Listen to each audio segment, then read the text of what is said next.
Hi everyone, my name is Carly Lauritsen, and this is my presentation of medicinal and edible plants of the Pacific Northwest. I'm excited to share this project with you about our native plants and how they can nourish, heal, and connect us to both place and tradition. I grew up right here in the Pacific Northwest. From a young age, I've always felt connected to nature, whether it's hiking through forests, walking coastal trails, or just noticing wild plants growing between sidewalks. As someone entering the healthcare field, I often think in terms of science, medicine, and data. But this project reminded me that healing also comes from connection to place, to tradition, and to the living world around us. The purpose of this project is to explore 15 native plants that have been used for food and medicine in this region. My goal is to share how we can identify them, use them safely, sustainably, and respectfully, and understand their roles in both our ecosystems and our cultures. The first thing I'll touch on is why native plants matter.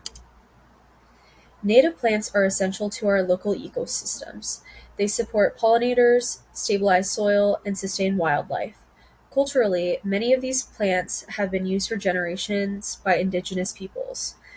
When we understand native plants, we also learn about ecology, tradition, and sustainability. Before we start learning about specific plants, we need to talk about ethics. In Seattle and beyond, we're on ancestral land of Coast Salish people, like the Duwamish, Suquamish, and Snoqualmie tribes. The plants we'll talk about today aren't just useful, but they're deeply tied to indigenous knowledge and stewardship. Here are a few core practices for ethical foraging. First, know the land. Never harvest from protected parks like Discovery Park, and is check with city and county laws.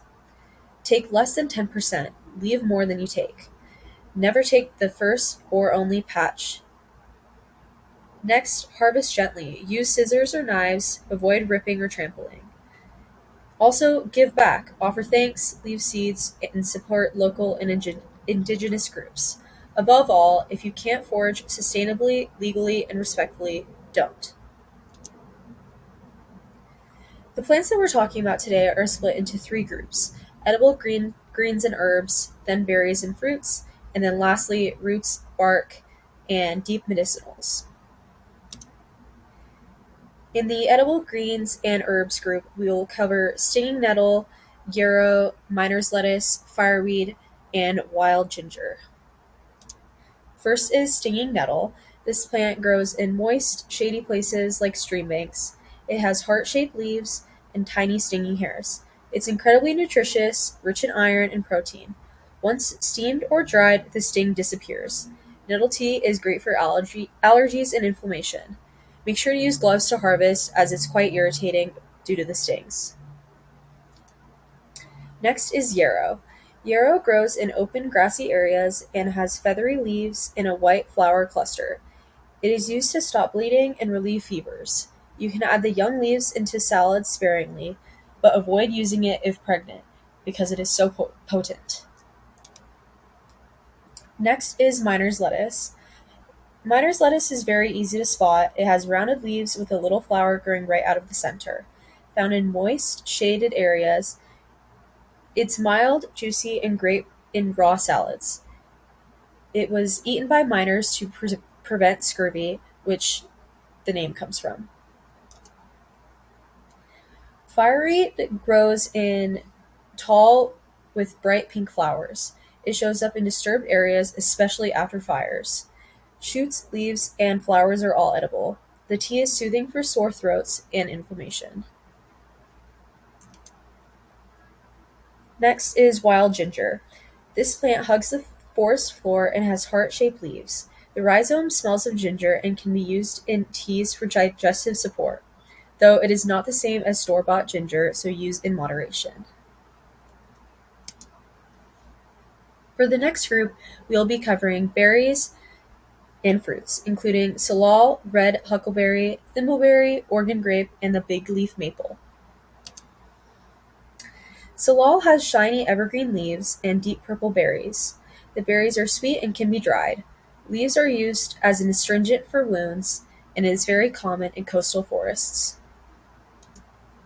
The red huckleberry grows on small shrubs and in shady areas, as well as rotting logs. The berries are tart and can be used fresh or dried. They're traditionally used to treat stomach issues. Thimbleberries are delicate, hollow berries that fall apart easily. Their leaves are fuzzy and used in teas. The berries are mild, but they're tasty and sweet.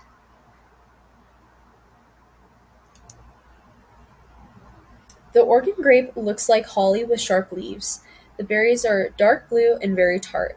The yellow root contains berberin, which is an antimicrobial, and it supports skin and digestion. And the big leaf maple. You can tap into the sap and boil it into syrup. The inner bark has been used medicinally for throat and wound care. Finally, the last group that we'll talk about is roots, bark, and deep medicinals. This includes devil's club, western red cedar, licorice fern, camas, and skunk cabbage. Devil's club is a powerful medicinal with sharp spines, handled with gloves as it is very sharp. It grows in wet, forested areas. The root bark is used for arthritis, blood sugar, and colds. It is deeply respected in indigenous traditions. The western red cedar is sacred to many coastal Salish people. The leaves can be used in steams for colds. Tea should be used only in tiny amounts, and it is best used externally because it is usually toxic in large doses internally.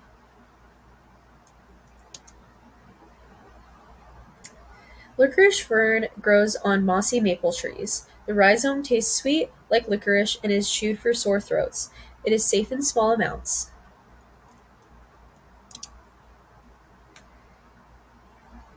Camas is a blue star-shaped flower, and it's found in open meadows. The camas bulbs are edible but must be roasted or slow cooked. It is very important to properly identify this, as death camas is poisonous and it looks very similar. Lastly, skunk cabbage. It is a large swamp-loving plant with bright yellow spathe. It is not edible raw due to toxicity, but was used traditionally after drying and careful preparation to treat swelling and respiratory issues. Let's talk about cost and sustainability next. Two areas where native plants really shine. Store-bought herbal products like tinctures, teas, or salves often cost $10 to $40 per item. For example, a 1 ounce bag of yarrow can cost $12 online, and a 2 ounce bottle of Oregon grape tincture might run you $30 or more. Multiply that across a year of daily use, and you're looking at hundreds of dollars. Now compare that to ethical harvesting. If you learn how to identify, gather, and dry your own plants, the cost drops nearly to zero. Just gloves, scissors, jars, and time. You can make 30 plus servings of tea from a single batch of dried nettle. On the sustainability side, harvesting local native plants means no shipping emissions, no plastic packaging, no pesticides or synthetic fertilizers. Native plants also support pollinators, enrich soil, and help restore balance in the damaged ecosystem. You can even grow some at home. Plants like yarrow, Oregon grape, and salal do well in gardens and support local wildlife. DIY herbalism is cost effective, empowering, and regenerative if done with care and knowledge. Here I listed some great resources like plant identification tools and books to learn more. I've also provided resources about ethical foraging and safety, as well as local organizations and classes that you can do to learn more about our native plants and how to utilize them. In this presentation, we looked at 15 native plants that grow right here in the Pacific Northwest. These plants connect us to culture, ecology, and community. Whether you forage them or just learn their names, you're building a relationship with the land. Thank you and happy harvesting.